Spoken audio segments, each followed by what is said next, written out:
Hello दोस्तों, नमस्कार। RJ Hindi कहानी में आपका बहुत बहुत स्वागत है। दोस्तों, कहानी का पूरा आनंद लेने के लिए वीडियो को लास्ट तक देखें। अगर कहानी पसंद आए तो कृपया चैनल को जरूर सब्सक्राइब करें और वीडियो को लाइक करें। तो दोस्तों चलिए शुरू करते हैं। ये देखो, बंटी की शादी का कार्ड भी आ गया है। पता नहीं हमारे सन्नी की शादी का कार्ड कब छपेगा। माँ की ये दर्द भरी लाइन माँ ने इतनी तेज आवाज में बोली कि मेरे कमरे तक बेहद आराम से आवाज आ गई। जी हाँ, मेरा ही नाम सन्नी है और मेरी माँ मेरी ही शादी की बात कर रही है। वैसे कोई पहली बार नहीं है, लेकिन माँ आज सुबह से ही शुरू हो गई है। अब भला इसमें किसका कसूर हुआ कि मेरे पड़ोस में रहने वाले मुझसे 2 साल छोटे बंटी की शादी अगर मुझसे पहले हो रही है तो शादी, उफ, तंग आ गया हूँ इस शब्द से।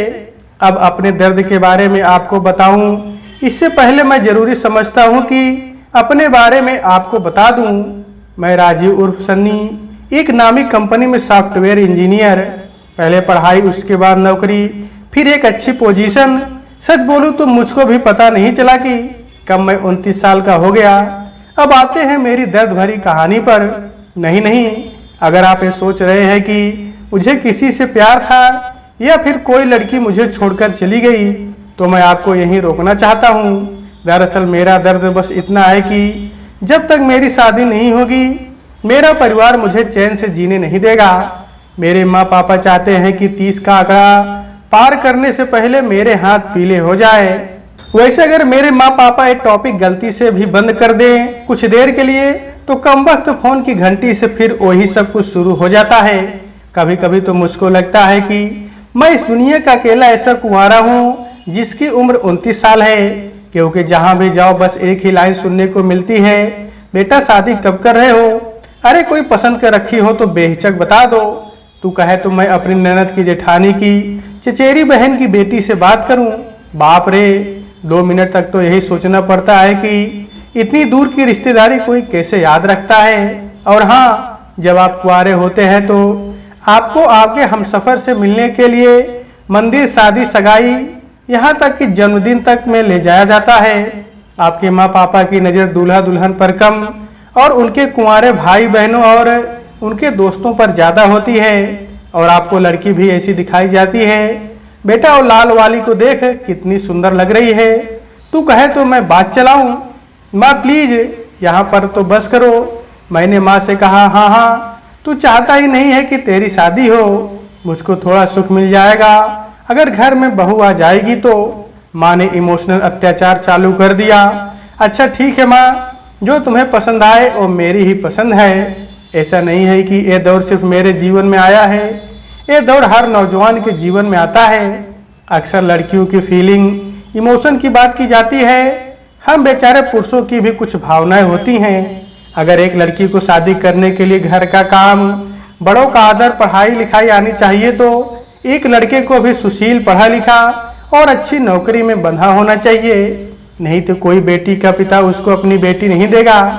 अभी पिछले हफ्ते ही मैं एक लड़की के घर उसको देखने गया, और कौन कहता है कि सिर्फ लड़कियों को ही घबराहट होती है? अरे भाई, हम लड़कों को भी घबराहट होती है। घर को इतने खूबसूरत तरीके से सजा हुआ देखकर काफी अच्छा लगा। मेरी माँ ने धीरे से मेरे कानों में कहा, मुझे लगता है बेटा यहाँ तो बात बन ही गई है समझो। माँ पहले अंदर चले। इससे पहले माँ और ख्वाबी पुलाव बनाती, मैंने माँ को बोला। अंदर जाते ही लड़की के माँ, पिताजी, भाई बहन मुझे इस तरह से देख रहे थे मानो उनकी नज़रों में एक्सरे फिट हुआ हो। बड़े आदर के साथ मैंने लड़की के माँ पिताजी को हाथ जोड़कर नमस्ते बोला। बड़ी चमक भरी मुस्कान के साथ उन्होंने मेरा नमस्ते स्वीकार किया। अब आगे वही सब कुछ था जो मुझे या अमूमन हर भारतीय लड़के को अरेंज मैरिज के लिए हर लड़की के घर में सुनने को मिलता है। बेटा ये समोसे खाओ, हमारी बेटी ने अपने हाथों से बनाए हैं। बाप रे, हर लड़की अचानक हलवाई कैसे बन जाती है मुझको आज तक नहीं पता चला। अरे बेटा तुमने तो कुछ खाया ही नहीं। बेटा ये चटनी लो समोसे के साथ। जैसे ही समोसे की तरफ हाथ बढ़ाया, सामने से लड़की की माँ की आवाज आई, बेटा ये जो दीवार पर पेंटिंग टंग रही है ना, ये भी हमारी बेटी ने बनाई है। सच में बेहद खूबसूरत थी।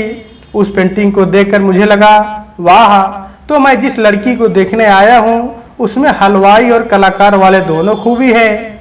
पेंटिंग के नीचे की तरफ दाईं ओर लिखा था, प्रिया शर्मा, ओहो, तो जिसको हम बार बार लड़की लड़की के नाम से संबोधित कर रहे हैं उसका एक नाम भी है, वो है प्रिया। मैंने मन ही मन सोचा, सन्नी आज तेरे को तेरी प्रिया मिल ही गई। मेरी नज़र कभी सामने रखी पेंटिंग पर, कभी चोरी से सबसे नज़र चुराते हुए सामने के दरवाजे पर जा रही थी। लगता है बेचारी मेरी प्रिया को तैयार होने का वक्त भी नहीं दिया इन समोसों और कचौड़ियों ने। शादी का पूरा नाश्ता घर के लोग पहले ही रख देंगे, लेकिन ये हाथ में चाय की ट्रे लेकर लड़की आने का फंडा मुझे आज तक समझ नहीं आया।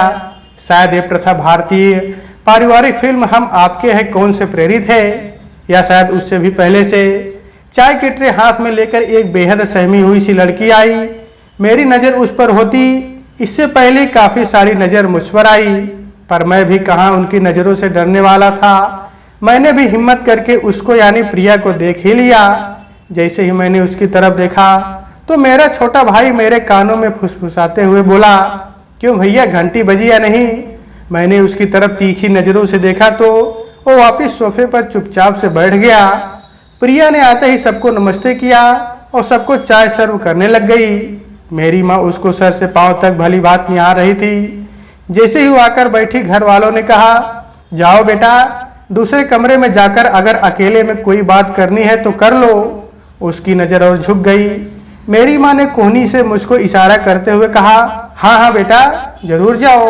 माँ की आज्ञा का पालन तो करना ही था। मैं और प्रिया दोनों खड़े हो गए। बाहर बालकनी में पहले से ही रखी कुर्सी पर हम दोनों जाकर बैठ गए। दोनों ही तरफ खामोशी थी। मुझे समझ नहीं आ रहा था कि मैं ऐसा क्या बोलूं जिससे चुप्पी टूट जाए। मैंने प्रिया की तरफ देखते हुए बोला, जी आपको कुछ पूछना है तो आप पूछ सकती हैं। उसने एक बोली से गाय की तरह ना में सिर हिला दिया। मुझे अब समझ नहीं आ रहा था कि मैं क्या बोलूं। मैं चारों ओर नज़र घुमा रहा था। अचानक मेरी नज़र उनकी बालकनी में गुलाब के फूल के एक गमले पर पड़ी। काफ़ी अच्छे फूल हैं, आपको फूल पसंद है लगता है। उसने फिर सर हिलाया। फर्क सिर्फ इतना था कि पहले ना में सिर हिलाया था, इस बार हाँ में हिलाया था। इससे घटिया सवाल का इससे बढ़िया जवाब और हो भी क्या सकता था। खैर वापिस सब लोगों के पास जाने के बाद सबने एक दूसरे का आदर पूर्वक विदा किया। घर जाते हुए मेरे भाई ने मुझसे कहा, भैया घंटी बजी या नहीं? मैंने कहा मतलब? वो बोला, अरे भैया दिल की घंटी जब तक नहीं बजे समझो प्यार नहीं हुआ। चुप कर, ऐसा बस सिर्फ तेरी फिल्मों में होता है, हकीकत में ऐसा कुछ नहीं होता। मैंने कहा, उफ हो भैया, जो अभी तक ना हुआ और कभी ना हो ऐसा जरूरी तो नहीं है। मैं खिड़की से बाहर की तरफ देखने लग गया। अगली सुबह माँ का चेहरा उतरा हुआ था। मैं समझ गया था कि जरूर यहाँ से अभी ना हो गई है रिश्ते की। मैंने माँ से पूछा, क्या हुआ माँ? माँ ने गुस्से भरे तीव्र स्वर में कहा, बेटा उस लड़की का उसके ही पड़ोस में रहने वाले किसी लड़के से चक्कर है। इसी वजह से उसके पिता तुम दोनों की शादी इसे महीने करना चाहते हैं। और तो शुक्र हो तेरी बिमला मासी का सही समय पर चेतावनी मिल गई, नहीं तो हम कहीं के नहीं रहते। मुझे अपने कानों पर विश्वास नहीं हो रहा था। इतनी सीधी सादी सी लड़की का अफेयर। अब सारी बातों की एक बात, यहाँ पर भी रिश्ता कैंसिल। हर बार लगता है कि यहाँ पर आकर गाड़ी रुक जाएगी, लेकिन ठीक वहीं से एक नया सफर शुरू। लो हो गया फिर से मेरे लिए एक सुंदर सुशील संस्कारी पत्नी ढूंढने का सफर शुरू। अब मैंने सोच लिया था कि अब मैं तब तक किसी लड़की के घर नहीं जाऊंगा जब तक मेरे घर वाले उसकी और उसके परिवार की पूरी तहकीकात नहीं कर लेते। मैंने माँ से साफ सीधे शब्दों में कह दिया था, माँ बहुत हुआ, अब जब तक आपको संतुष्टि अच्छे से ना मिले तब तक मुझे किसी भी लड़की के घर नहीं जाना। एक कहकर सीधा मैं अपने कमरे में चला गया। मुझे कोई हूर की परी नहीं चाहिए थी, बस एक ऐसी लड़की चाहिए थी जो बस मेरे लिए बनी हो, जिस पर आखिर मेरी तलाश रुक जाए। मेरी माँ की कवायद अभी भी चालू थी। सिर्फ माँ ही की ही क्यों, सबकी, मेरी मासी, चाची, अन्य सभी इसी उद्योगुन में लग गए। इसी सब चक्कर में पूरा एक महीना बीत गया था। आज जैसे ही मैं ऑफिस से घर आया तो माँ ने फिर से एक नए रिश्ते का जिक्र मेरे सामने कर दिया। माँ, इस बार मैं तब तक लड़की देखने नहीं जाऊंगा जब तक कि आप अपने मन की पूरी तसल्ली नहीं कर लेती। मैं तंग आ गया हूँ बार बार इस तरह के तमाशों का हिस्सा बनकर। जब तक सब पता ना कर लो मुझे इस सब में शामिल मत करना। मेरे इस तरह बोलने का असर यहाँ पर बस 2 मिनट रहा। दूसरे ही पल माँ ने बड़े प्यार से मेरे पास आकर कहा, बेटा अगर हमारी पसंद तेरे को पसंद नहीं है तो अपनी पसंद की कोई हो तो बता दे, कोई तेरे कॉलेज की या फिर ऑफिस में। वही मेरा छोटा भाई माँ का साथ देते हुए बोला, भैया ऐसा कैसे हो सकता है कि अभी तक कोई आपको पसंद ही ना आई हो, कोई न कोई कभी न कभी तो पसंद आ ही जाता है। अभी तक तो ऐसा हुआ नहीं है, जब ऐसा होगा तो मैं बता दूंगा। एक एकड़ में बाहर आ गया। मैं मन ही मन सोच रहा था, क्या वाकई प्यार जैसे शब्द का कोई वास्तविक रूप है आज के इस समय में? क्या सचमुच जैसे मेरे भाई ने कहा वैसे ही किसी को देखकर दिल की घंटी बजती है? क्या सचमुच हवाएं चलती हैं, पेड़ पौधे हिलते हैं और जैसा फिल्मों में होता है क्या वैसा ही होता है? अगर ये होता भी है तो मेरे साथ अभी तक ना हुआ है और ना मुझे लगता है कि आगे होगा। वैसे एक तरफ से देखा जाए तो सही भी है, क्योंकि प्यार वार के चक्कर में लोगों को क्या क्या सहना पड़ता है। इस बार मेरी माँ को मेरी बातों का असर हुआ और इस बार उन्होंने मुझे एक कहकर आश्वस्त कर लिया कि बेटा इस बार मैंने कोई कसर नहीं छोड़ी है, लड़की भी बहुत अच्छी है और उसके घर वाले भी। मेरे को इस बार कोई उत्साह नहीं था। बेटा लड़की वालों को फोन आया था तेरे पापा के पास, वो चाहते हैं कि कल हम उनके घर जाएं। माँ ने बड़े प्यार से मेरे सर पर हाथ रखते हुए कहा, लेकिन माँ कल तो मेरी मीटिंग है, बॉस को मैं मना नहीं कर सकता। मैंने माँ से कहा, कोई बात नहीं है बेटा, हमें कौन सा सुबह ही जाना है, हमको अभी शाम को ही जाना है। तू ऑफिस से आ जाना, हम तेरे को वहीं मिल जाएंगे। पापा ने भी माँ की बात पर सहमति जताते हुए, हाँ बिल्कुल यह ठीक रहेगा। मेरे पास ना करने की कोई वजह नहीं थी। मैंने हाँ में सर हिला दिया। पता नहीं इस बार क्या होगा। अगली सुबह जब मैं ऑफिस के लिए तैयार हो रहा था तो माँ ने मुझे एक कहकर सावधान किया, बेटा सही समय पर पहुंच जाना। मैं ऑफिस के लिए चल दिया। आज ऑफिस का काम ज़्यादा था। मीटिंग खत्म करते ही जैसे फ़ोन पर नज़र डाली तो देखा पापा का मैसेज था, बेटा अभी तक ऑफिस में हो क्या, जल्दी निकलो। और साथ ही पापा ने मुझे लड़की वालों के घर का पता मैसेज किया था। मैंने घड़ी की तरफ देखा, 5 बज चुके थे। मैंने फटाफट अपना लैपटॉप बंद किया और बैग उठाया। कार के अंदर गाना चलाया तो गाना बजा। आज उनसे पहली मुलाकात होगी, फिर आमने सामने बात होगी। मुझे हंसी आ गई। इसको कहते हैं परफेक्ट एंट्री। गाने के और बोल सुनता इससे पहले ही माँ का फोन आया, बेटा कहाँ तक पहुँचा, निकला भी है ऑफिस से या अभी तक नहीं? हाँ माँ मैं निकल चुका हूँ, बस कुछ देर में आ रहा हूँ। मैंने गाड़ी की स्पीड पहले से थोड़ी तेज कर ली। मैं जैसे ही बताए हुए पते के करीब पहुंचा तो सोचा किसी से पूछ लूं। मैंने गाड़ी की खिड़की से बाहर झांकते हुए पूछा, ये बी ब्लॉक वाली गली कहाँ है? वो बोली, वो तो आगे है, आपको वहाँ जाना है? मैंने कहा हाँ। वो बोली, लेकिन आपको गाड़ी से उतरना पड़ेगा। मैंने कहा क्यों? वो बोली, दरअसल गली काफ़ी तंग है, ऊपर से आज वहाँ एक पंडाल लगा हुआ है, इसलिए आप एक काम करिए, आप अपनी गाड़ी यहीं पार्क कर दीजिए, मैं भी वहीं जा रही हूँ, आपको गली तक छोड़ दूंगी। मुझे कोई प्रॉब्लम नहीं थी। मैंने हाँ कह दिया और गाड़ी पार्क करके उसके साथ चल दिया। लंबे बाल, बड़ी बड़ी आंखें और शानदार व्यक्तित्व और चेहरे पर एक प्यारी सी मुस्कान। बज गई घंटी, बज गई, मेरे दिल की घंटी बज गई, वो भी मंदिर की घंटी के साथ। वहीं पड़ोस के मंदिर की घंटी ने मेरे दिल की घंटी का साथ दिया। लगता है भगवान भी मुझे ऊपर से ये संदेश दे रहा था, लेकिन यह क्या? हे भगवान, अब इस समय ये सब करने की जरूरत क्या थी आपको? मैं एक लड़की को देखने आया हूँ और अब ऐसे मौके पर भगवान जी अगर आपको एक घंटी बजानी ही थी तो थोड़ी पहले बजाते या फिर कभी नहीं। वो मेरी तरफ देखकर बोली, आप यहाँ किससे मिलने आए हैं? मैंने कहा जी शर्मा जी के यहाँ। वो बोली, ओहो उनकी बेटी को देखने? मैंने अचरज भरी निगाहों से उसकी ओर देखते हुए कहा, आपको कैसे पता?